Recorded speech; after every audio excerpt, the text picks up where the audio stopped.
C'était J'aime mes jeux avec la métropole du Grand Paris. Ensemble, fiers d'entrer en jeu.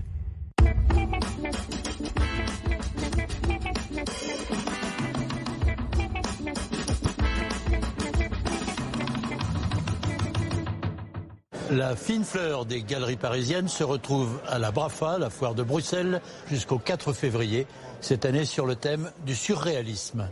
André Breton reste quand même le créateur du surréalisme en communication avec les Belges en 1924, mais la Belgique est un pays surréaliste en soi. Vous avez Rodin en France, nous on a le Manneken Pis. Donc on a voulu recréer un petit peu cette atmosphère surréaliste sur la foire. Et en même temps, on a comme invité d'honneur la Fondation Paul Delvaux. Donc on est vraiment baigné dans le surréalisme. Pour cette édition de la Brafa, la librairie L'Ardancher a jugé bon d'amener ce manifeste du surréalisme. On fête les 100 ans de la naissance de ce mouvement. C'est un manifeste révolutionnaire qui a beaucoup apporté dans divers domaines, dont celui de la beauté. Et c'est un exemplaire sur grand papier. Ils sont 19. Il est dans sa condition d'origine, il est en parfait état, ça devrait susciter de l'enthousiasme. C'est vrai que cette année, le surréalisme est à l'honneur et nous, on a voulu mettre ce petit coin, ce petit corner surréaliste avec un tableau de Lucien Couteau. Il s'auto-qualifiait lui-même comme maître du surréel et ce tableau est un hommage à Yves Tanguy, qui est décédé l'année du tableau en 1955.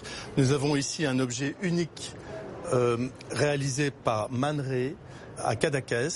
Il a trouvé cet objet roulé par la mer sur la plage en compagnie de Marcel Duchamp et il a décidé de lui accorder cette charge très érotique.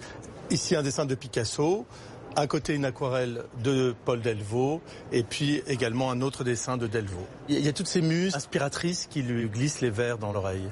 Donc la Brafa, ça tient en une volonté d'être à taille humaine, donc de ne pas être une foire trop gigantesque, mais aussi d'avoir une foire à la fois de qualité, mais avec une atmosphère un peu plus familiale.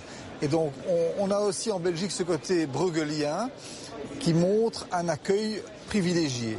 Et donc on veut d'abord accueillir les clients, vraiment passer un bon moment avec eux, avant de penser uniquement au côté commercial. Et on remarque que d'année en année, la réputation de la foire grandit et les clients étrangers sont de plus en plus nombreux.